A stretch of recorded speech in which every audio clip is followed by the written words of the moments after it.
Tesla went up 900 times in value. 900 times. If you had put $10,000 into Tesla in 2010, you would have woken up one morning with $9 million in your account. Not because Tesla built a great car, because Tesla built something that changed the entire structure of an industry. Now there is another company, another vehicle, another moment, and almost nobody is connecting the dots the right way. Most people look at Starship and see a rocket, a very large rocket, maybe the largest rocket ever built. They see Elon Musk talking about Mars, they see test flights exploding over the Gulf of Mexico, and they think, interesting engineering project, not my business. That is exactly what people said about Tesla in 2008. Interesting car, not practical, not for me. The people who said that missed the largest return in automotive history. So before you scroll past this one, give me the next few minutes, because what I am about to show you has almost nothing to do with rockets. This is not a video about space exploration.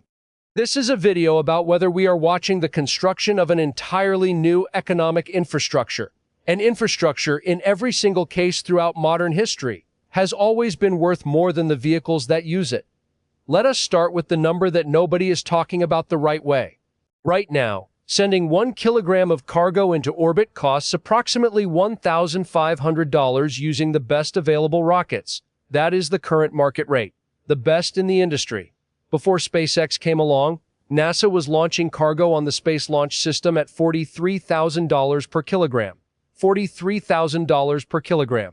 For perspective, that means launching a single mid-sized family car into orbit would have cost roughly $1 billion using NASA infrastructure.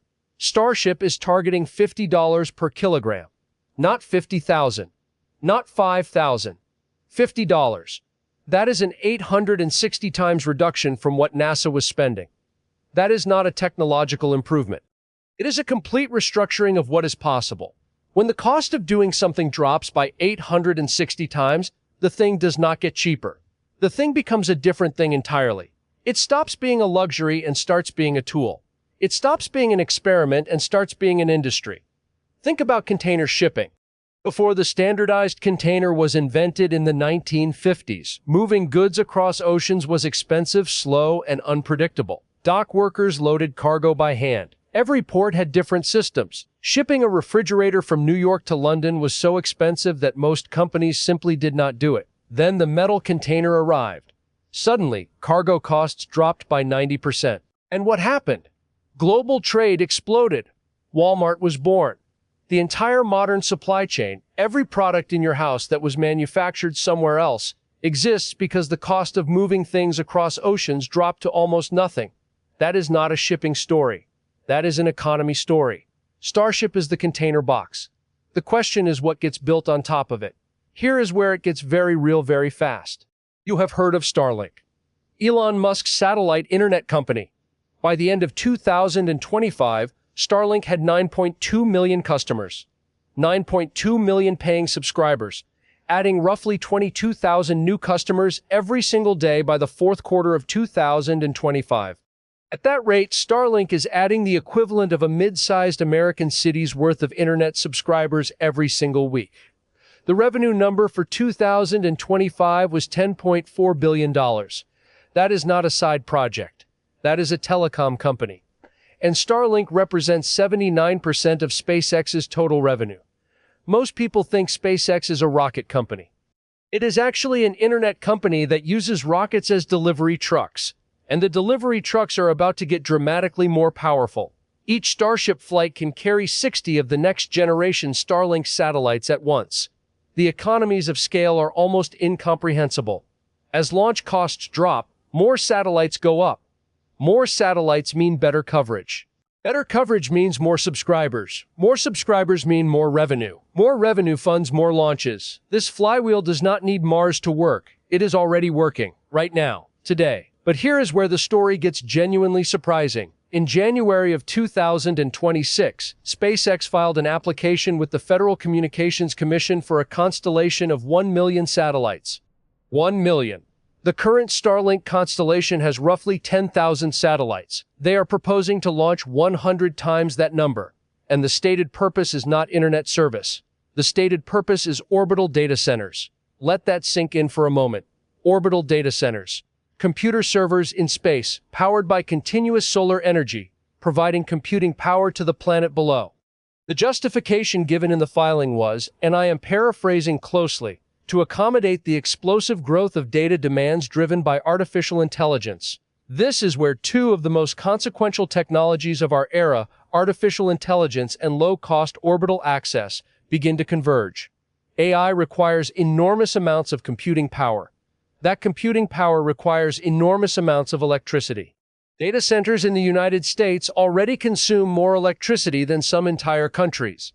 Building new data centers on Earth requires years of permitting, massive land use, enormous water consumption for cooling, and political battles over power grid access. Musk has been explicit that he believes Earth-based data centers will become, in his words, politically toxic.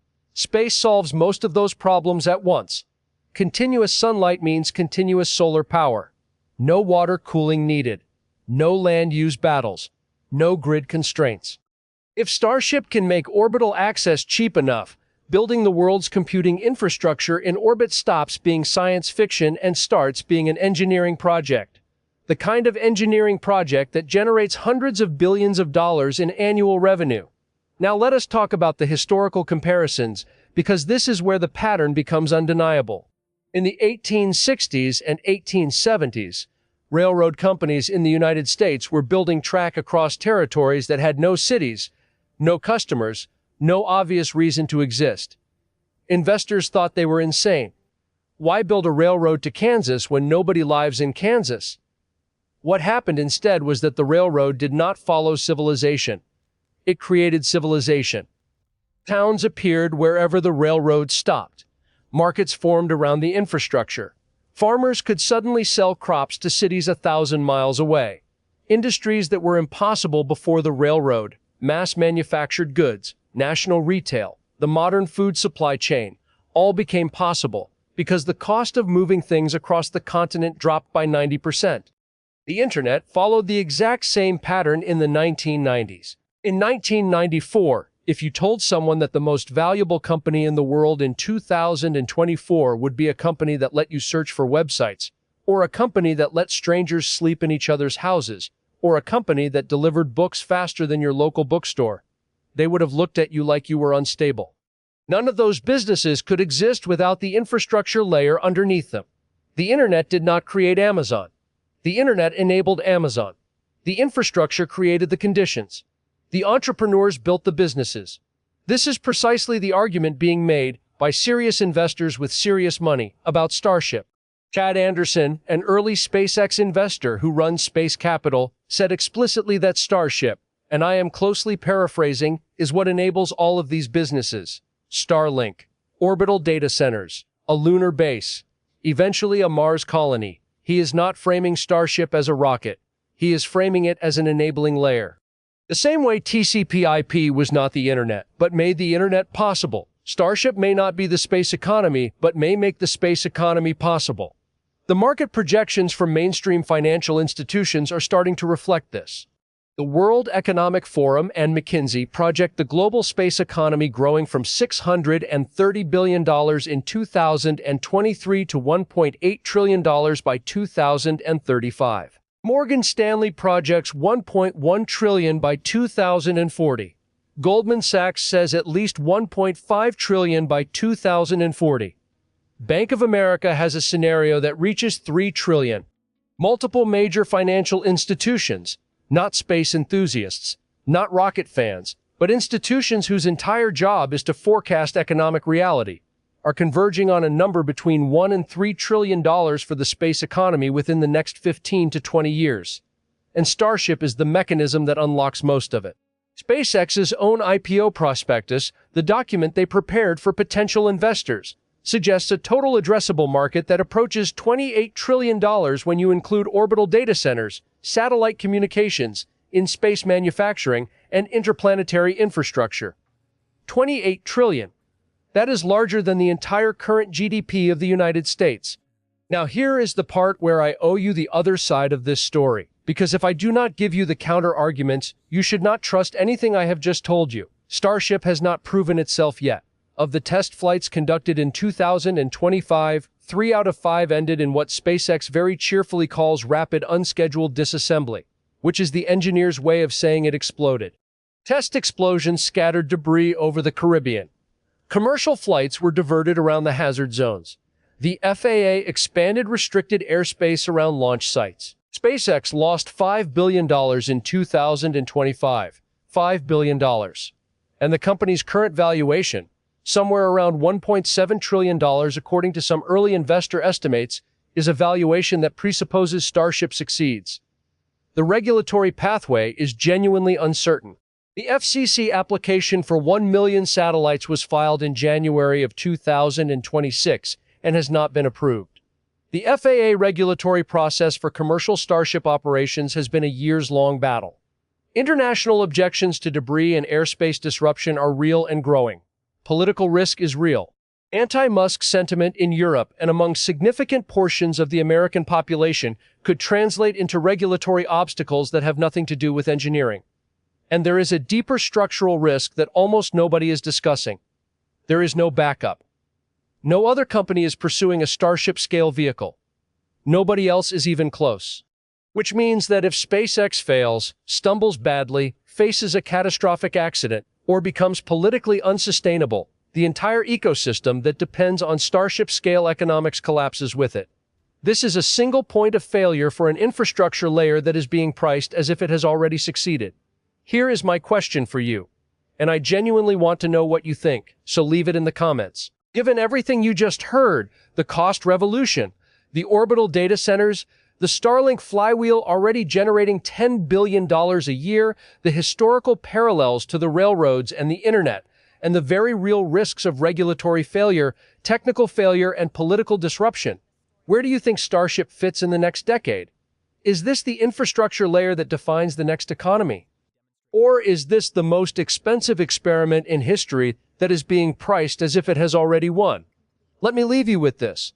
There is a version of the next 20 years where we look back at this moment the same way people look back at 1995 and say, that was when it was all beginning and almost nobody understood what they were watching.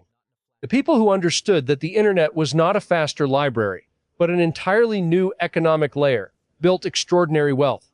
The people who understood that Tesla was not a nicer car, but a restructuring of the automotive industry, built extraordinary wealth. The question that Starship is forcing us to answer is whether we are watching another moment like that. Not a rocket getting bigger, not a billionaire's vanity project, but the construction of an infrastructure layer underneath an economy that does not fully exist yet, but that multiple independent forecasters believe will be worth $1 to $3 trillion within the lifetime of everyone watching this video. Starship may or may not be the vehicle that gets us there, but the destination is becoming increasingly hard to dismiss. And if history is any guide, the infrastructure that gets humanity to that destination will be worth far more than anything riding on top of it. To stay ahead of the shifts that are quietly restructuring the global economy before most people notice them, join us here. The next one is already in motion.